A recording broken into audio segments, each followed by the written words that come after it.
Hello दोस्तों, आप सभी का बहुत बहुत स्वागत है मेरे चैनल दीप एडू जोन में। और मैं हूं दीपक कुमार और आज मैं आपके सामने लेकर आया हूं शिवांगी का जो इसरो निबंध है। इससे पहले भी हमने शिवांगी की एक और वीडियो बनाई थी जिसमें उसने एक निबंध प्रतियोगिता में ज़िले में उसने प्रथम स्थान प्राप्त किया था।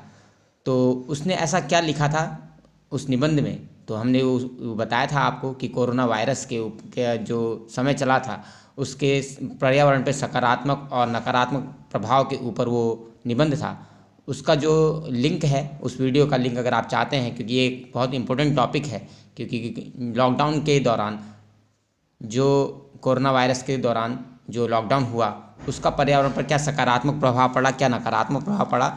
तो सकारात्मक प्रभाव पर था ये पूरा, पर्यावरण के सकारात्मक प्रभाव पर पूरा निबंध था। नकारात्मक प्रभाव पर भी हमने वीडियो बना रखा है, तो उसके लिंक आपको डिस्क्रिप्शन बॉक्स में मिल जाएगा। डिस्क्रिप्शन बॉक्स में नहीं मिल रहे हैं तो आप हमें कमेंट कर सकते हैं। तो आज के जो हम बताने वाले हैं, आपको बता रहे हैं इसरो साइबर स्पेस ने जो प्रतियोगिता कराई थी ICC 2020 की, क्योंकि इसरो अगर आप चाहते हैं, आपका भी अगर इंटरेस्ट है कि आप इसरो से सर्टिफिकेट प्राप्त करें, इसरो से प्राइज जीते, पुरस्कार प्राप्त करें, तो आप इसरो समय समय पर कई सारी प्रतियोगिताएं करवाते रहता है। इसके लिए आपको इसरो की ऑफिशियल वेबसाइट पर हफ्ते में एक बार कह लीजिए तो आपको रेगुलरली विजिट करना चाहिए हफ्ते में, ताकि आप जो भी अगर करंट अपडेट होता है वो आपको पता चल सके। उसका लिंक भी आपको मैं डिस्क्रिप्शन बॉक्स में दे दूंगा। तो उसे करके आप क्या कर सकते हैं, अपडेट रख सकते हैं अपने आप को कि क्या चल रहा है, क्या नई प्रतियोगिताएं हो रही हैं। तो वह समय समय पर निबंध लेखन प्रतियोगिता भी करवाता है। इसी में सीरीज में शिवांगी ने भी प्रतिभाग किया था और ये देख सकते हैं 25/9/2020 को उसका जो नाम है वो वेबसाइट पर डाला गया था। अगर आप ये एक अपने आप में एक बहुत बड़ी उपलब्धि होती है। अगर इसरो की वेबसाइट, आप जानते हैं इसरो देश की स्पेस एजेंसी है, इसमें इसकी वेबसाइट पर नाम आना अपने आप एक बहुत बड़ी बात होती है। तो शिवांगी जो शिवांगी है, तो यहाँ मैं आपको दिखा सकता हूँ, जैसे कि आप ये देख सकते हैं यहाँ पर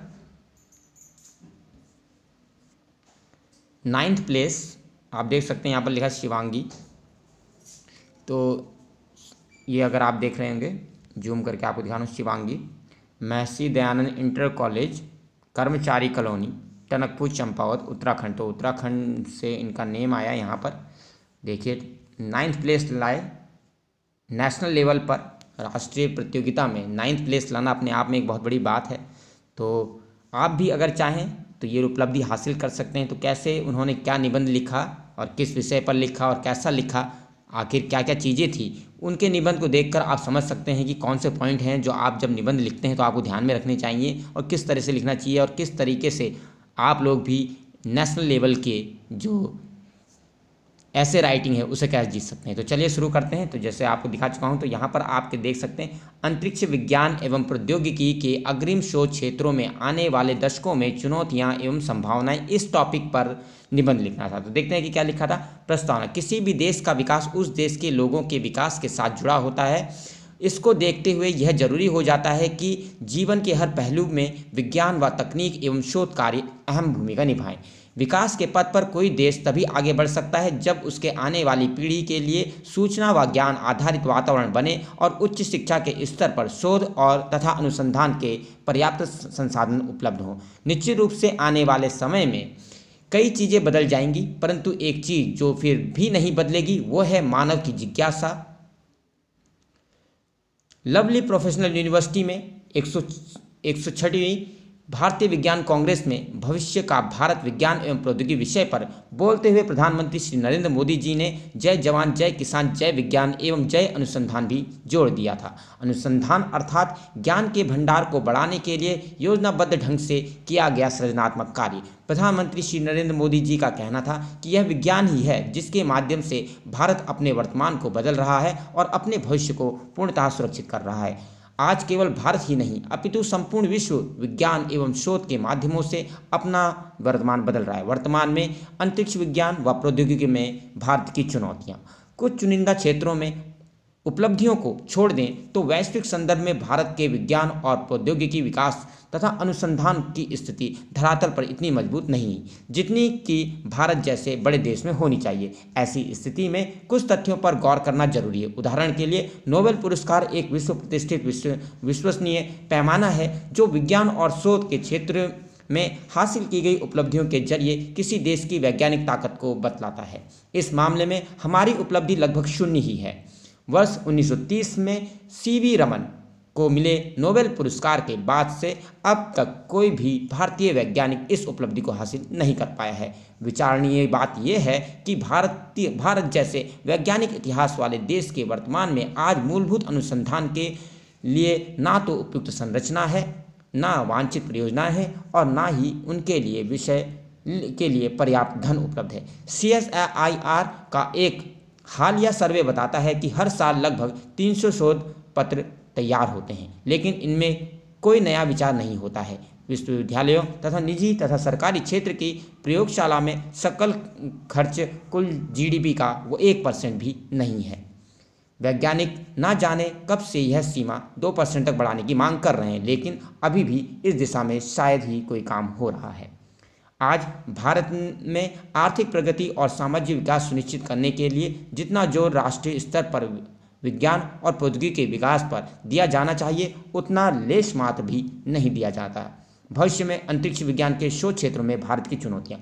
भारत जैसे लोकतांत्रिक देश में भविष्य के लिए कोई भी योजना बनाने से पहले सबसे बड़ी चुनौती भारत का लोकतंत्र ही है। इसका कारण यह है कि यदि भारतीय वैज्ञानिक किसी शोध पर काम करते हैं जो आने वाले 10-20 सालों में पूरा हो, तो चुनाव के बाद नई सरकार आने का प्रभाव उस शोध पर सीधे रूप से पड़ेगा, क्योंकि क्या पता नई सरकार वैज्ञानिकों के इस शोध से संतुष्ट ना हो और उस शोध पर रोक लगाने की अनुमति दे दें। तो इससे भारतीय वैज्ञानिकों का मनोबल तो टूटेगा ही, साथ ही वे भारत के लिए कुछ भी करने के लिए हिचकिचाएंगे। इसीलिए मेरे अनुसार यही इसकी सबसे बड़ी चुनौती है। भविष्य के लिए वर्तमान में प्रयास व संभावनाएं। भारत सरकार एवं भारत के वैज्ञानिकों ने अंतरिक्ष विज्ञान एवं प्रौद्योगिकी के अग्रिम शोध क्षेत्रों में नई संभावनाएं विकसित करने के लिए विज्ञान एवं प्रौद्योगिकी विज्ञान विभाग व अन्य क्षेत्रों में भी कई प्रयास किए जा रहे हैं, जो निम्नलिखित हैं। 2035 तक तकनीकी व वैज्ञानिक दक्षता हासिल करने के लिए वैज्ञानिक और प्रौद्योगिकी विभाग ने टेक्नोलॉजी विजन 2035 नाम से एक रूपरेखा भी तैयार की है। इसमें शिक्षा, चिकित्सा और स्वास्थ्य, खाद्य, कृषि, जल, ऊर्जा, पर्यावरण इत्यादि जैसे 12 विभिन्न क्षेत्रों पर विशेष ध्यान दिए जाने की बात कही गई है। महिला वैज्ञानिकों को प्रोत्साहित करने के लिए एक अप्लाइड साइंस में शोध करने के उद्देश्य से सरकार ने कई प्रतियोगिताओं का चयन भी किया है। कृत्रिम बुद्धिमत्ता, डिजिटल अर्थव्यवस्था, स्वास्थ्य प्रौद्योगिकी, साइबर सुरक्षा, स्वच्छ विकास को बढ़ावा देने की संभावनाओं को साकार करने वाली वैश्विक चुनौतियों से निपटने के लिए Bharat UK science and innovation policy dialogue के जरिए भारत और ब्रिटेन मिलकर काम कर रहे हैं। जन सामान्य के बीच भारतीय शोधों के बारे में जानकारी देने और उनका विचार और उनका प्रसार करने के लिए अवसर augmenting writing skills for articulating research जैसी कई योजनाएं भी चलाई जा रही हैं। वाहनों के प्रदूषण से निपटने के लिए वायु, wind augmentation and purifying unit device लगाए जा रहे हैं। निर्देशों में एक्सपोजर और प्रशिक्षण प्राप्त करने के उद्देश्य से विद्यार्थियों के लिए overseas visiting doctoral fellowship programme चलाया जा रहा है। शोध कार्यों में भागीदारी को बढ़ावा देने के लिए विज्ञान और प्रौद्योगिकी के क्षेत्र में बेहतरीन राष्ट्रीय सुविधाओं के निर्माण की जरूरत है। केंद्र व राज्यों के मध्य प्रौद्योगिकी में साझेदारी को बढ़ावा देने के लिए कार्यक्रम चलाने की आवश्यकता है। इस प्रकार से निश्चय ही आने वाला भारत एवं वैज्ञानिक देश होगा। भारत एक वैज्ञानिक देश होगा और इतिहास अपने आप को फिर दोहराएगा। अग्रिम वैज्ञानिकों शोधों से कल्पित धरती का भविष्य। एक देश से परे होकर यदि संपूर्ण पृथ्वी को कल्पित भविष्य को देखें तो मेरे अनुसार यह बेहद रोमांचक कल्पना है। उदाहरण के लिए अंतरिक्ष यात्रा परिवहन का एक साधारण तरीका बन जाएगा। हम सौरमंडल की कॉलोनियों में जा पाएंगे और हो सकता है कि किसी दूसरे देश में बैठा मनुष्य अपनी इलेक्ट्रॉनिक मीटिंग में दूसरे देश में बैठे मनुष्य का हाथ भी छू पाए। उसमें मनुष्य केवल बात करने में ही नहीं अपितु एक दूसरे को छूने में भी सक्षम होंगे। इसके लिए आइंस्टीन का सापेक्षता का सिद्धांत हमें टेक्नोलॉजिकल रूप से प्रयोग करना पड़ेगा। अतः आने वाले समय में आज के समय से बिल्कुल अलग होगा। यह मानव की ही जिज्ञासापूर्ण प्रवृत्ति का परिणाम होगा। उपसंहार: भविष्य कैसा होगा यह वर्तमान में केवल सोचा जा सकता है, किंतु वास्तव में क्या होगा यह किसी को नहीं ज्ञात है, क्योंकि मनुष्य की कल्पना तो बहुत दूर तक जा सकती है, पर सत्य तो सत्य ही रहता है। धर्म की अनुभूति, विज्ञान का अनुसंधान एक दिन अवश्य ही रुद्र द्वार खोलेगा।